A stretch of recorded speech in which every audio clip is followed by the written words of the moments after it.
Os milagres de Lourdes.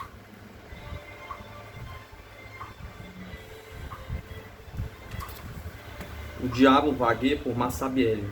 Após a passagem de um ciclo por uma aldeia, as crianças durante algum tempo brincam de acrobatas.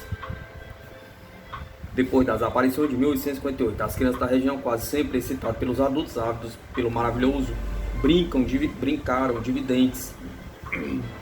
O fato tornou proporções imensas sob um clima de exaltação coletiva. A epidemia de visionários nos mostra o perigo que encerra, excluindo a pura fé teológica, o apetite pelo maravilhoso, pelo sobrenatural sensível. Abade Laurentino, Lourdes, Documentos Autênticos, volume 2.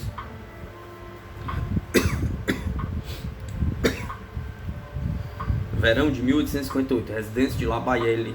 Habitantes modestos de Lourdes, o pai é um empregado numa empresa de transporte. O maior cômodo da casa foi transformado numa capela com imagens do Cristo e da Virgem, além de numerosas velas. Diante do altar, um garotinho em transe, Jean Labayelle, que afirma ter visto a Virgem em Massabielle, está ajoelhado e desafia o terço. Através dele, uns 20 adultos também ajoelhados e orando. Entre eles, encontra algumas crianças. Súbito, uma garotinha começa a berrar. Aí está, estou vendo o diabo de chifres. Trata-se tão somente de um caso entre tantos outros da epidemia de visionários desencadeada com amplidão e brutalidade após as aparições da Virgem a Bernadette. Um testemunho dado 20 anos mais tarde por um homem já adulto, casado e pai de família pode começar a fazer compreender o mecanismo da sugestão coletiva e individual que se desencadeou. Jamais contei a alguém que vou lhe dizer, declara a testemunha. François Lagarde, ao padre Croix. Em 1878 nós morávamos com os frades. Costumava ir até a gruta com outros garotos. Subíamos pelas depressões e costumávamos chegar até o ponto onde se encontra atualmente a imagem dentro da gruta. Comecei a rezar com fervor usando um texto que tinha sido atirado lá dentro. Enquanto rezava sem saber onde me encontrava, vi surgir no fundo da gruta uma visão branca. Porém não podia distinguir o rosto, nem as mãos, era apenas uma ideia. Como acontece quando se vê alguém de muito longe, quando alguém falava, eu não havia mais. Pedi a meus companheiros, que eram 3 ou 4, e 2, quais não me lembro quais, mais de nenhum, para se conservarem em silêncio. Quando ficavam calados, aquilo via voltar no mínimo umas 5 vezes. Acredite quem quiser, mas eu vi. Era lindo, como não sabia o que era vago. Quando ouvia vozes, desaparecia como uma lufada de vento. E, no entanto, antes mesmo de atingir as crianças, a epidemia rompeu junto aos adultos, mais precisamente entre as mulheres. A imagem feminina, idealizada e proposta por Bernadette, tocou-as de modo profundo. Tudo começou a 10 de abril, ou seja, 3 dias após a 17ª e penúltima aparição da Virgem a Bernadette.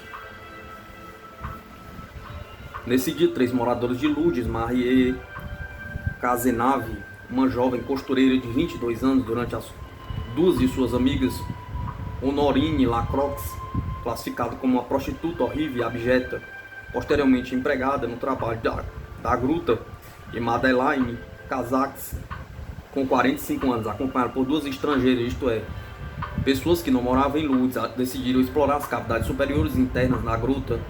92 anos mais tarde, Norbert Casteret, espeleólogo competente e experimentado, para ali se dirigiu, encontrando séria dificuldade para penetrar no recinto, porém, sob a excitação do momento, as 5 mulheres dos Pirineus realizam, sem dificuldades, esta pequena exploração apenas com o auxílio de uma escada de mão de 2 velas.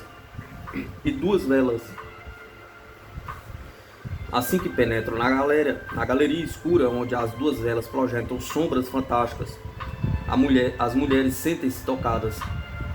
Não somos dignas de colocar nossos pés aqui, neste lugar em que a Virgem escolheu para ficar quando vem do céu. Ao menos rezemos, já que aqui entramos, sugere Marie Cazenave. Estou com medo, diz uma delas. Voltemos. Deixe-me sozinha, diz Marie Cazenave, pois vou rezar aqui o meu texto. As 5 mulheres põem-se de joelhos e começam a orar. Antes de ajoelhar-se, Maria Cazenave tinha notado uma pedra no fundo à esquerda, cuja forma retorcida recordava, de modo mais ou menos vago, uma mulher com uma criança nos braços. Enquanto reza, Maria continua a distinguir a tal pedra à sua esquerda, mas eis que à direita aparece uma outra mulher carregando uma outra criança. Distinguia perfeitamente, contará ela, um semblante sorridente, alguns momentos, de cabelos encaracolados, cuja cor não sei dizer, caindo-lhe sobre os olhos, sobre a cabeça alguma coisa branca, alta como um pente, enfim, um vestido branco, quanto a criança distinguia muito mal. Pouco depois, uma das companheiras de Maria Madalene Casaques puxa-lhe o vestido e começa a gritar: Maria, você está vendo? Parece a Santíssima Virgem. Olhe só como ela é linda, que rosto lindo, que cabelos maravilhosos, está com as mãos juntas, você está vendo, Maria? Perguntava. Estou, claro que estou, responde Maria. Onde a está vendo? Pergunta. Então, Honorine. As companheiras apontam para o local da visão. Honorine ergue-se e caminha naquela direção, levando uma das velas na mão, mas então as outras, não vendo mais nada, chamam-na. Honorine volta-se e finalmente diz por sua vez: como ela é linda, que cabelos bonitos. Mas o tom que emprega não parece bastante compenetrado, e suas companheiras dirão mais tarde que tinham duvidado de suas palavras. Quanto às duas estrangeiras, a mais jovem, impressionada com a exaltação de Maria e Madalene, faz o mesmo que Honorine, exclama sem grande exaltação: Santíssima Virgem, isso, como sois linda, que cabelos maravilhosos. Mas a quinta mulher, que nada vê, arrisca-se a dizer: como sou infeliz, murmura, não vejo nada, ó meu Deus. O que foi que eu fiz para não receber a graça de vos ver? Perguntava. Será que isto é o resultado de nossa imaginação? Exclama de repente Maria Cazenave. Será que estamos vendo? O que estamos vendo é uma realidade? Perguntava. Será possível que estejamos enganadas? Perguntava. Claro que não, tranquiliza Madalene. Não vê que somos muitas a ver a mesma coisa? Perguntava. Segundo a declaração de Maria Cazenave, o rosto da aparição vai pouco a pouco ficando velado por uma névoa e finalmente desaparece. Nas paredes da gruta, à nossa direita, diz ela, percebemos algo parecido com a cabeça de anjinho. Beijamo-la, pensei. Acho que não é um anjo, foi a água que fez isso.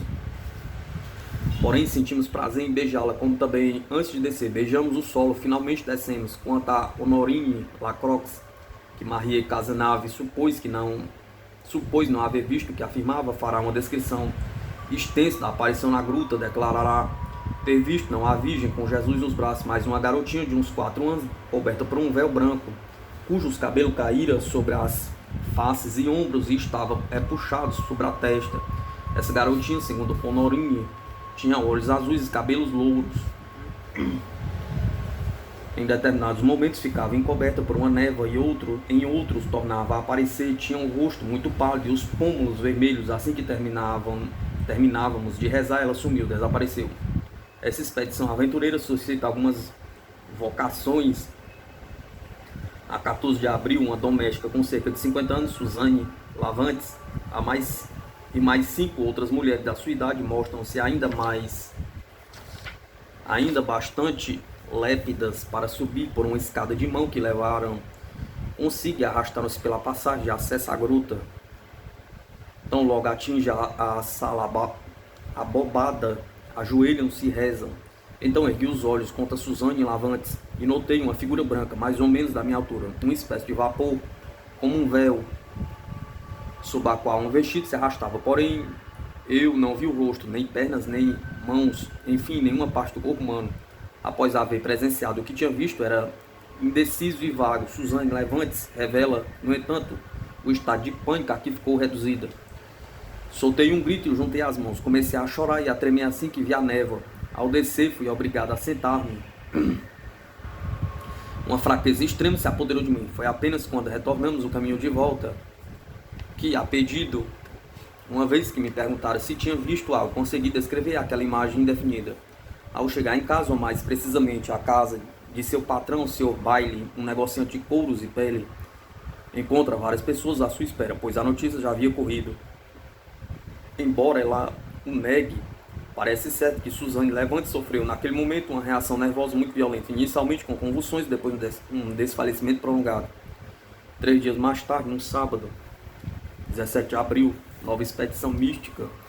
Esta é organizada por 2 funcionários da Prefeitura de Lourdes, um secretário e um cantoneiro, acompanhados por 2 visionárias, sem dúvida as mais célebres daquele tempo, Josefine Albério e Marie Courrechet. Não gostam de mim na minha casa, declarará mais tarde. Já no final do Segundo Império, Josefine Albério, a esta época prostituta na cidade de Bareges e bastante popular entre os oficiais ali lotados, nasceu a 8 de dezembro de 1841, portanto, no momento dos acontecimentos da Gruta de Massabielle.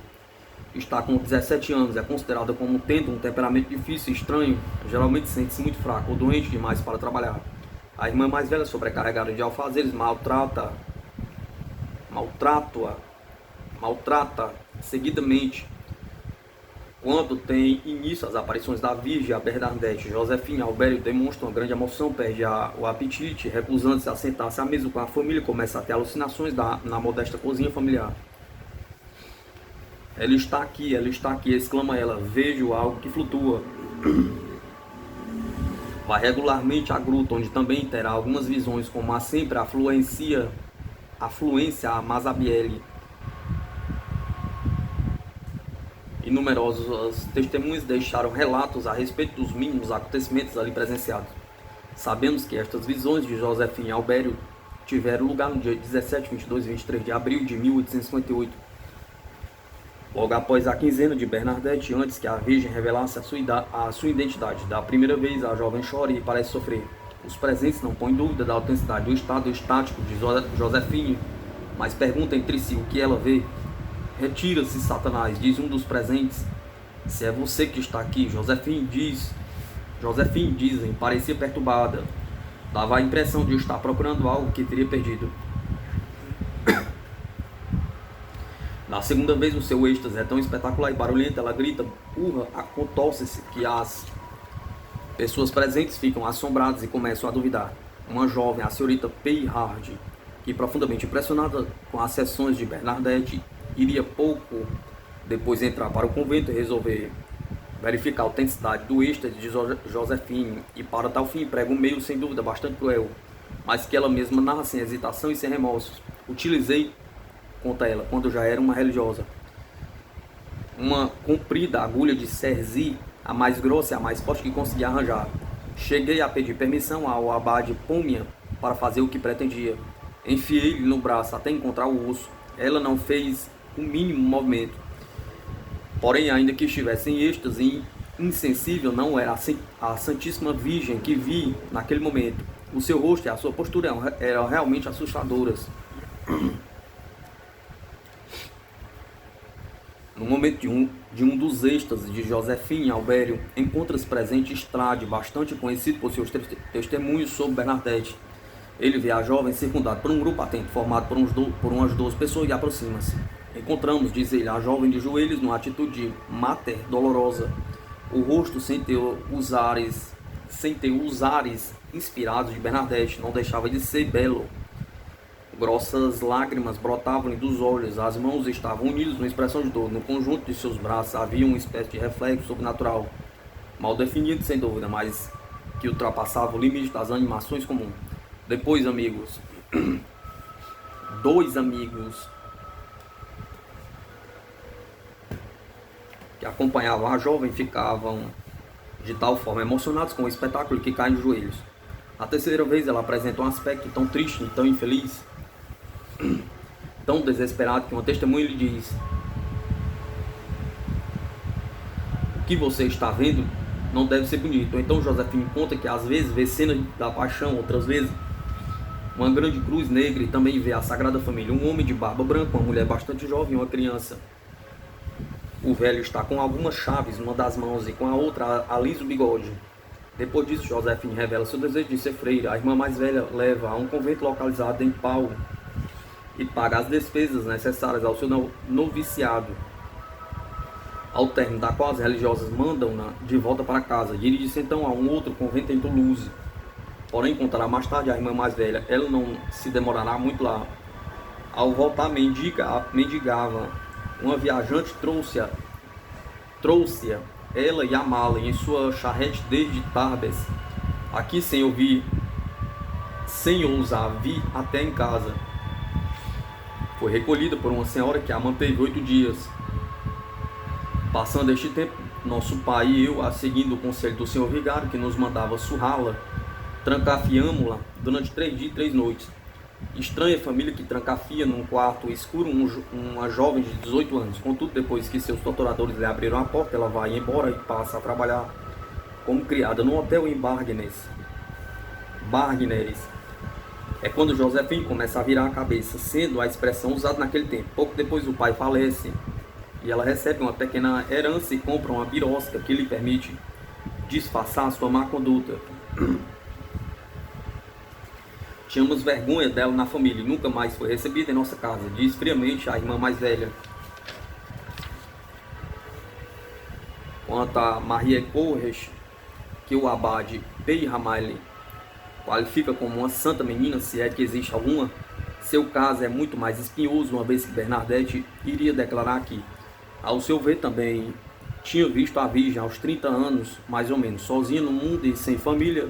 Maria Corres é a empregada do prefeito de Lourdes, Amy Lacade. No começo escuta comentários desfavoráveis sobre Bernadette. Diante dela fala-se que a menina Sobiros está enfeitiçada, alucinada e até mesmo louca. Contudo, Maria Corres sente-se compelida, como todo mundo na região, durante a celebre quinzena, a ir até a gruta certa manhã.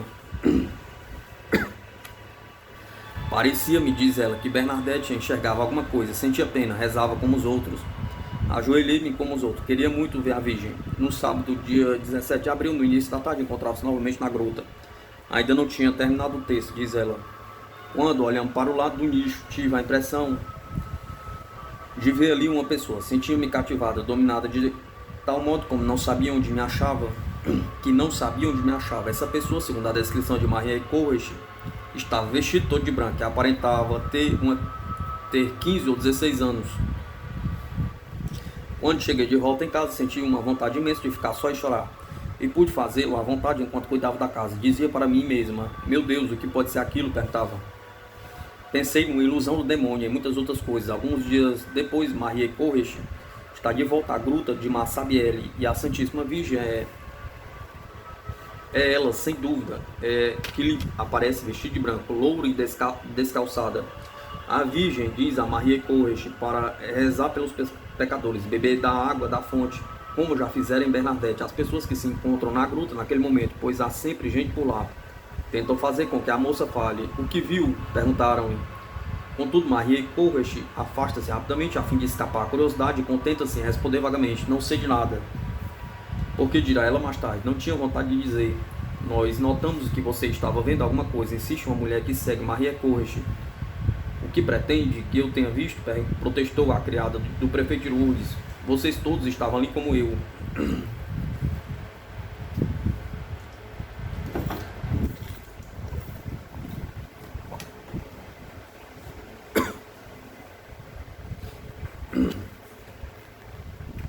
Porém, o prefeito e sua mulher, tão logo tomam conhecimento do que aconteceu à empregada, repreendem-na e proíbem-na de ir a Massabielle. Maria resolve então ir aconselhar-se com o padre, o abade Serres, um dos vigários do abade Pei Ramalli. E o abade Serres lhe diz: deve voltar lá. Desta forma, Maria Corres vai deixar de cumprir algumas tarefas na casa de seus patrões a fim de ir até a gruta, onde a Virgem é quase sempre fiel ao seu encontro. Contenta-se em mandar a moça beber a água por várias vezes. Os seus patrões, que no início haviam ameaçado despedi-la, tornam-se mais indulgentes. Com a gruta interditada, ela continua a ir até lá. Sempre amei a Santíssima Virgem, diz desde criança, explica ela. Quando eu estudei catecismo, compreendi que ela era a porta do céu.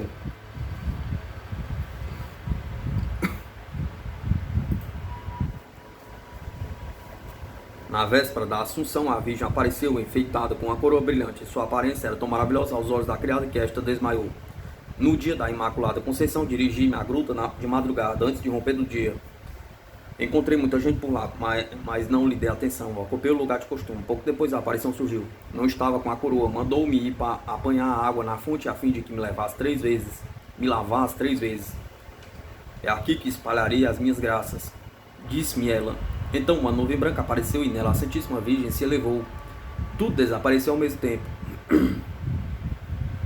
Ela fez-me entender.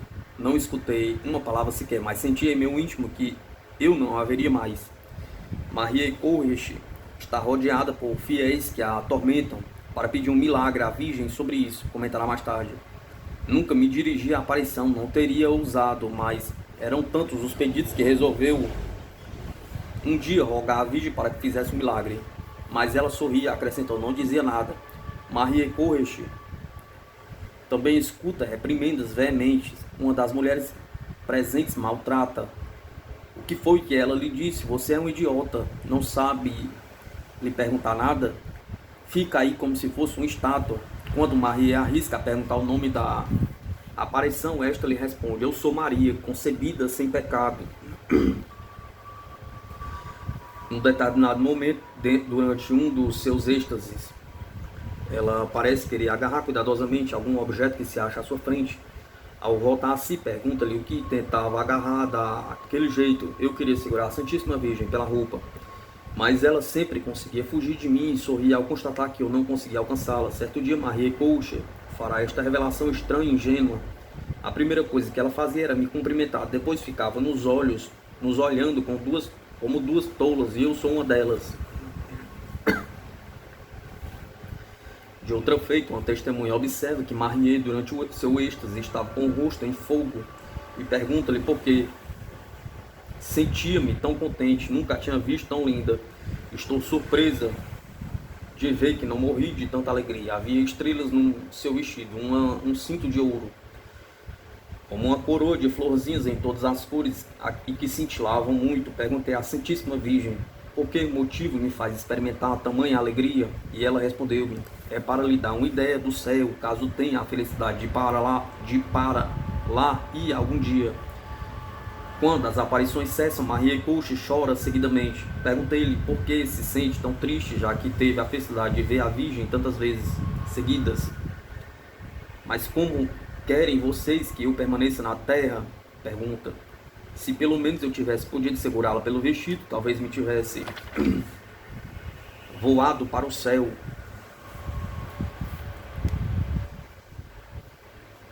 Quando deseja abraçar a vida religiosa, Maria Correche verá as portas do convento se fecharem diante dela. Não porque se suspeita da autenticidade de suas visões, mas unicamente por motivos materiais ou sociais bastante sórdidos. Procuro ser, diz ela, irmã da Imaculada Conceição em Lannemezan.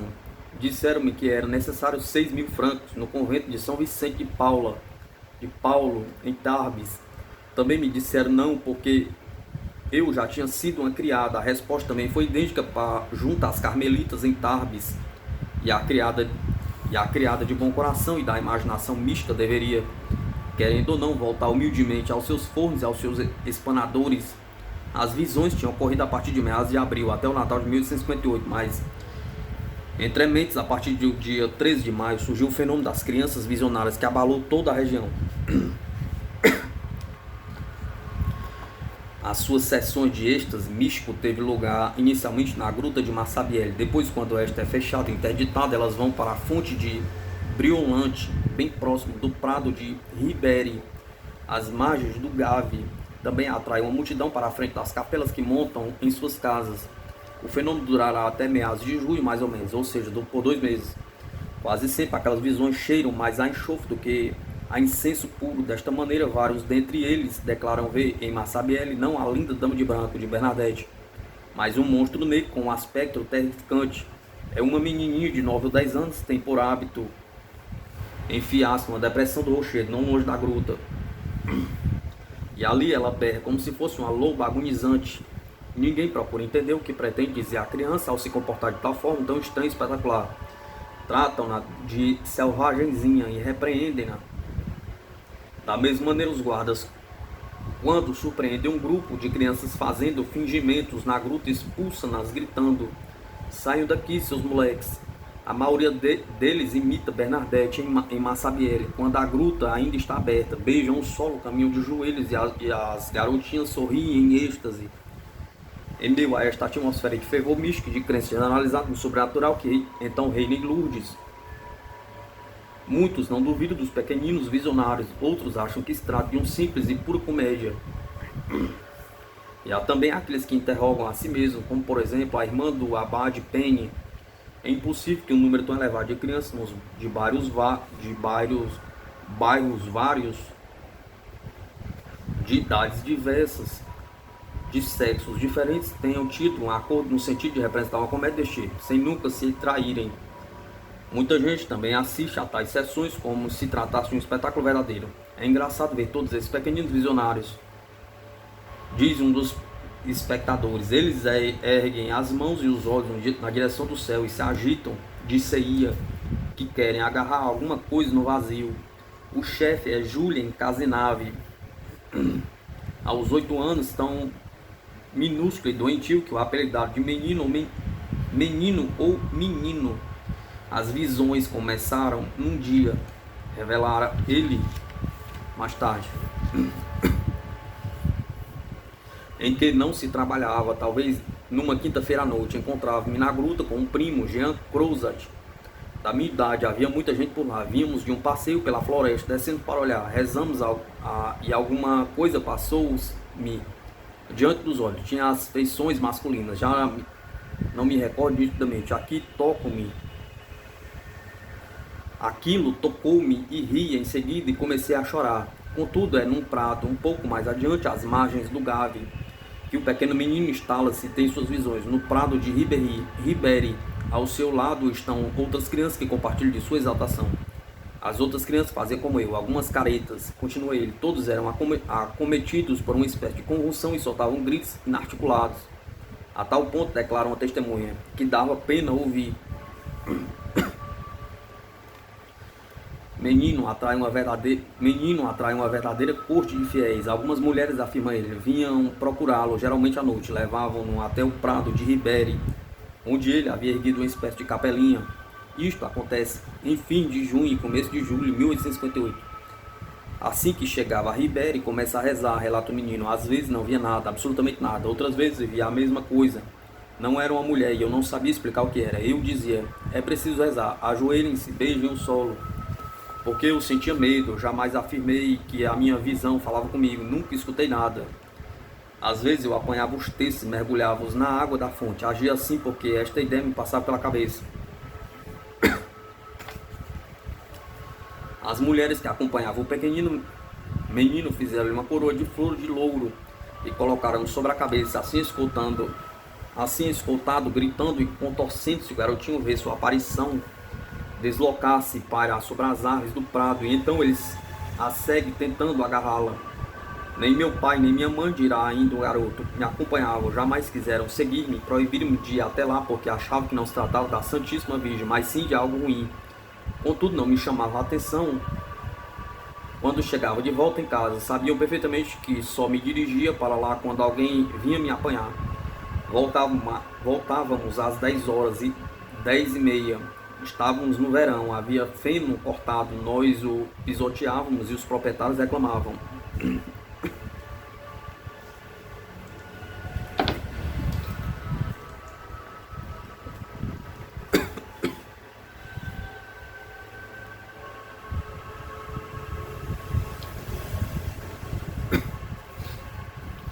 Outro caso significativo dentre todas essas crianças em transe é o de Marie Pujol, na época com 8 anos de idade. Mais tarde, já adulta, ela não se recordará de nada daquilo que fez ou disse durante este famoso verão de 1858. É seu irmão ou sua mãe que relata os acontecimentos. Uma noite toda a família Pujol, os pais, o filho mais velho Isidoro e a pequena Marie, encontra-se na gruta e rezam. De repente a garotinha diz, devemos voltar para casa em procissão. O pai, a mãe e o garoto estão... pai, a mãe e o garoto, este carregando a garotinha sobre os ombros, formavam uma fila indiana e assim retornaram para casa. Maria permanece muda, silenciosa de qualquer pergunta que lhe façam, exceto para ordenar.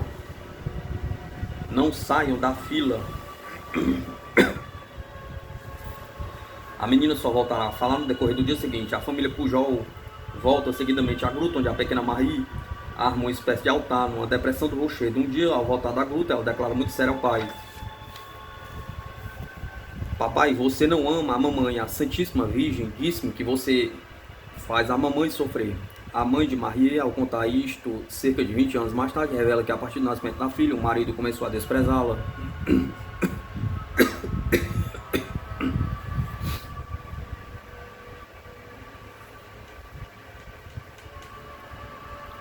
O marido começou a desprezá-la e passaram então a viver como irmãos. O pai de Marie, convicto da autenticidade da ordem divina, decide-se novamente a cumprir seus deveres conjugais, nascendo-lhe desse encontro uma terceira criança, uma menina. E Marie, que certo dia na casa do seu pequeno confrade Labaile viu o diabo com seus chifres. Contudo, dentro em breve surge um clã rival ao dos meninos de Lourdes, formado pelas crianças do vale próximo, o de Bate-Surgueri, onde se localizam as aldeias de Ossen, homens e cegos. Tem por chefe o menino Laurent Lacaze, que está com 10 anos e a quem chama de Mingelat, o nome da fazenda onde vive. Afirma ter recebido a missão de retirar a virgem da gruta a fim de levar para o seu vale. Às vezes o menino põe-se diante de uma cruz erguida no centro de sua aldeia. Ossen.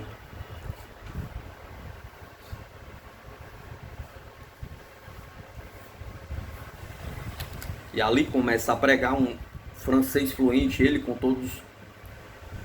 que todos sabem, só fala o dialeto. Diante das multidões assombradas declara: eis o instrumento da redenção, mas na maioria das vezes fica em sua casa, onde inúmeros fiéis vão vê-lo.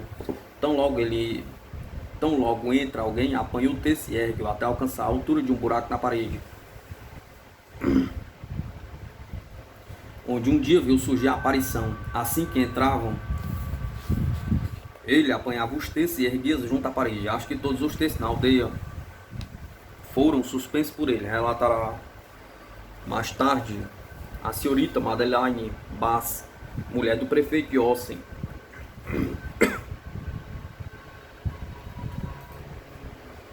Madeleine Bass julga que naquele tempo fazia tudo seriamente, como na igreja, e narra uma das noites passadas ao lado do menino Mengelat. Ficamos ali uma parte da noite enquanto o garoto dormia. Cantávamos o Magnificat e outras músicas sacras. Outros recitavam textos ajoelhados ao lado da parede, na direção do local da aparição. Havia ali algumas velas acesas. Se alguém duvidava, não eram com relação às visões, às aparições, nem aos êxtases, duvidavam apenas se vinham do diabo ou do bom Deus. Madeleine Bass conta que à noite, quando velou e rezou no quarto do menino Mengelat, adormecida, as mulheres que ali se achavam fizeram uma coleta. Cada uma dava 1 centavo com a finalidade de celebrar uma missa para saber se aquilo vinha de Deus. O cura de Ossen, Jean-Pierre Junca, fica profundamente embaraçado, celebra a missa encomendada, mas logo depois parte para Tarbes a fim de pedir conselho ao bispo. Ao voltar, manda chamar o menino Mengelat e leva-o até o presbitério. Contudo, soubemos que a aparição o seguiu até ali. Quando o menino via a aparição, conta a mulher do prefeito de Ossen, o abade Junca atirava água benta e imediatamente o garoto via a aparição se retirar e fugir para o telhado da igreja. E eis que num certo dia, mulheres, crianças e velhos das 3 aldeias do vale de Bet-Surgueri formam uma procissão e rumam para Lourdes e Massabielle. As crianças estão no estado de excitação fora do comum. Vou pegá-la, gritam. Fazem gesto como se fosse agarrar uma borboleta invisível. Aparentemente já não sabem mais onde estão e perdem a consciência daquele que os odeia. Diversos testemunhos comprovam que os adultos que os seguiam tinham que vigiá-los e contê-los, pois caso contrário, comenta-se, teriam despecado os rochedos ou caído no gave na caçada da borboleta sobrenatural. Logo chegaram a Massabielle. As crianças não só veem a aparição, que chamam Petit, o menino ou a menina, como também esta lhes fala. Nós todos, conta Jean-Pierre Dulac, que no momento desses estranhos acontecimentos estava com 58 anos, acreditamos que era a Santíssima Virgem. Eles não Eles não qualificavam este objeto. Isto prolongou-se por mais de 1 hora. Não nos aborrecíamos, orávamos. Quando nos retiramos, a visão procedeu-se durante todo o caminho de volta, e eles corriam para cá e para lá, iam e vinham e gritavam: ela está aqui, ela está lá. Perguntamos às crianças: o que estão vendo? Uma coisa linda, diziam sem deixar nada claro. E nós pensávamos: é a Santíssima Virgem. Todos nós sentíamos uma grande alegria, rezávamos a Deus e cantávamos litânias. Quando essa estranha procissão chegou de volta ao vale, os adultos insistem em saber o que a aparição disse. Antes de responder-lhes, as crianças vão cantar litânias, fazer algumas preces e rezar o texto. No lugarejo chamado Omex, diante da cruz erguida, no centro da aldeia, o pequeno Pete Cole, tenente de Minghelat, manda todos pararem, faz um verdadeiro sermãozinho. Deus não está contente conosco, diz o menino. É preciso fazer penitência. Não esqueçam as orações da manhã e da noite. Não trabalhem mais aos domingos.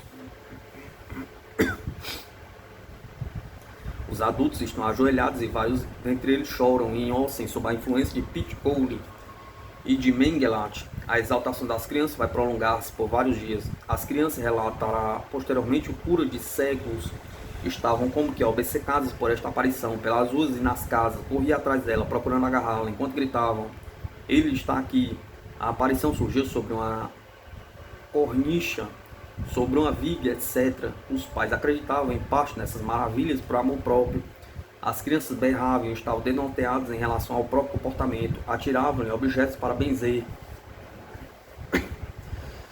Finalmente, o abade Jean-Pierre Junca cura de Ossen, traz de Lourdes uma medalha de São Bento e prende-na na parede da casa dos Mengele, no lugar onde a aparição geralmente surgia. E a aparição cessou, e os pais do menino Mengele ficaram muito aborrecidos. Portanto, não é de causar espanto se sob esta atmosfera de sobrenatural manifestam-se algumas personalidades profundamente estranhas e esquisitas. A mais surpreendente é, sem dúvida alguma, a de um certo mago, Jean Marie, que numa quarta-feira, 12 de maio, véspera da Assunção, aparece em Massabielle, todo vestido de branco, exceto o chapéu cinza com fitas de veludo negro. Tem cabelos e barbas negras, muito compridos e fartos. Declara-se enviado especial de Deus e da Santíssima Virgem, que, diz ele, delegaram-lhe plenos poderes há 16 anos. Poder de converter os pecadores, declara que os fenômenos naturais, os tremores de terra, o raio, o granizo, a chuva, assim como as moléstias e a morte obedecem ao seu comando. Ele anuncia que atirou as pragas que devastam a vinha, as batatas. Se continua a entravar a religião,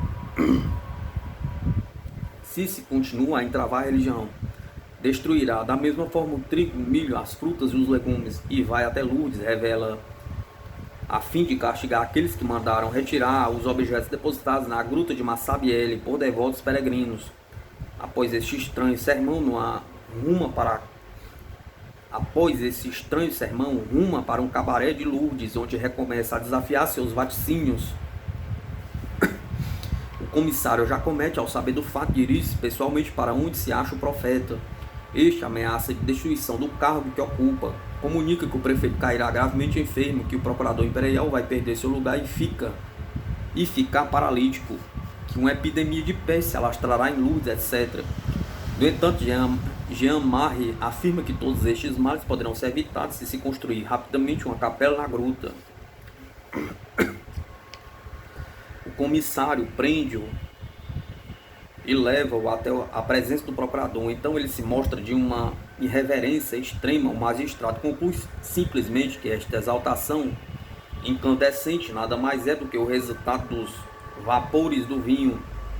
No dia seguinte, um tanto desiludido, o profeta se designa a revelar que é natural da cidade de Mamborguete, onde exerce oficialmente a dupla profissão de agricultor e empreiteiro de obras.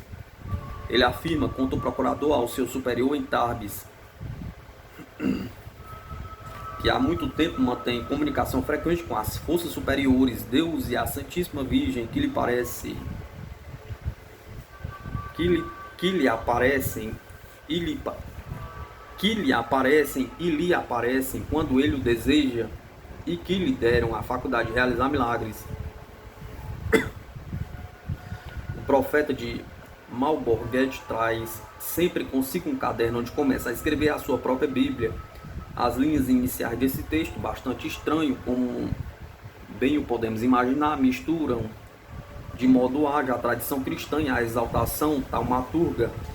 O irracional triunfante daquela época, ao penetrar neste cérebro fraco, perturba-lhe o equilíbrio. Contudo, trata-se de um testemunho precioso sobre estas correntes irracionais tão poderosas e tão poucas conhecidas do século XIX. Malborguete viu-me nascer. Devo minha vida à paz que se achava em ótima situação. A morte prematura de meu pai, a pouca experiência de minha mãe e uma série de circunstâncias tristes forçaram-me aos 12 anos a procurar um trabalho em Petitou, conhecida como Planete Labatute. Seria inútil referir-me agora ao abandono que experimentei a partir daí por parte de minha mãe, devido às privações que enfrentei. Não me reportarei aos efeitos das perseguições injustamente dirigidas contra mim. Deixaram cair no silêncio as vigílias os desgostos que uma conduta deste tipo leva a cabo por homens rancorosos. Ciumentos e pérfidos me fizeram padecer, salvo o bendito dia em que, tão brilhante quanto a aurora, a liberdade sorriu para a França, vitoriosa na luta, e eu lhes perdoo os males que me causavam. Devo ao esquecimento das injúrias sofridas a proteção que o céu se digna a me proporcionar. De que fonte esgotei essa paixão pelo bem-estar de todos? A panagem exclusiva das almas sensíveis, pergunta.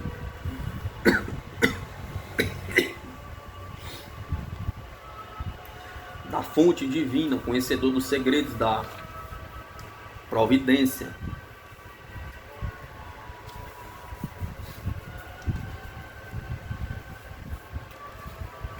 Tenho o poder de dispor a meu grado do bem e do mal, a fim de fazer com que o homem maligno volte aos caminhos do Senhor. Tenho o poder de predizer o futuro. É uma felicidade imensa. É a Virgem querida que me diz, quem me diz no parlatório: ouça, é sua amiga, escute bem a sua voz. É ela quem me inspira, é ela quem me dá, é ela quem me desvenda todos os segredos. Tenho o poder de curar todos os males, tanto dos homens como dos animais. Escute-me, francês, a testa enfiada na terra. Utilizarei o granizo, a geada, a seca, a fim de trazer o homem de volta aos caminhos da justiça. Tenho ao meu dispor os 4 elementos: a água, o ar, a terra e o fogo. Os anjos e arcanjos estão sempre prontos para executar meus desejos. Protegido de qualquer mal, nada poderia impedir o meu avanço. A morte faria bem em me tocar com a sua mão gélida. Eu não recuaria nunca. Senhor, fazei com que os homens saibam, por meio de meus milagres, que me enviastes à terra apenas para a vossa glória e para o bem deles. Assim seja. Em 1848, ele tinha enviado por meio de diversos jornais um aviso aos homens de Estado, assim redigido: comunico-lhes que o fim do mundo deve chegar por um descomunal tremor de terra. Eu dou as ordens na qualidade de profeta enviado por Deus. Ordeno que a calma reine na França, que Luís Napoleão seja nomeado imperador pela voto do povo francês. Caso minhas ordens sejam executadas, correrei até a capital para ali declarar a guerra. Caso minhas ordens não sejam executadas,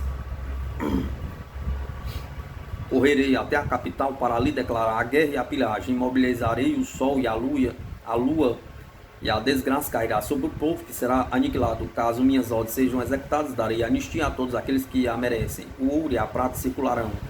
E assina Marre, profeta. Não devemos imaginar que acontecimentos tão extraordinários tenham tumultuado os crentes daquela época, nem lançado dúvidas no seu espírito a respeito da autenticidade da visão de Bernadette. A sua posição está maravilhosamente firmada neste artigo de uma pequena publicação católica chamada A Roseira de Maria. O aparecimento de novos visionários a nossos olhos nada tem de assombroso. O demônio, constatando a impossibilidade de bloquear a fé e a confiança das populações, não encontrou nada melhor do que intervir diretamente. Ao examinarmos a história dos acontecimentos milagrosos, encontramos sempre uma confrontação do demônio para dar o troco. Perturbar os espíritos é afastar a confiança daquilo que vem de Deus. Tais visionários, longe de afastar a verdade da visão da jovem Bernadette, confirmam-na. São, a nosso ver, uma prova a favor da aparição, porque indicam a oposição à parte de Satanás, que só pode explicar-se pela veracidade deste acontecimento. Porém, o ponto de vista dos teólogos é diverso. Eles reconhecem, como explica o padre Laurenti, que o demônio encontrou um terreno favorável em Lourdes naquele período, mas sua ação consistia numa sugestão sobre a imaginação. Os visionários contemporâneos de Bernadette não são, contudo, considerados como endemoniados, são as vítimas de um jogo febril da imaginação, da vaidade exibicionista, de imitações grotescas, exceção feita a Marie Courreges, em quem o processo se desenrola durante o prolongamento de uma oração bem intencionada. Do mesmo modo, o diabo que vagou em Massabielle, a sombra da Virgem, não passou de uma obra da imaginação. Os milagres de Lourdes.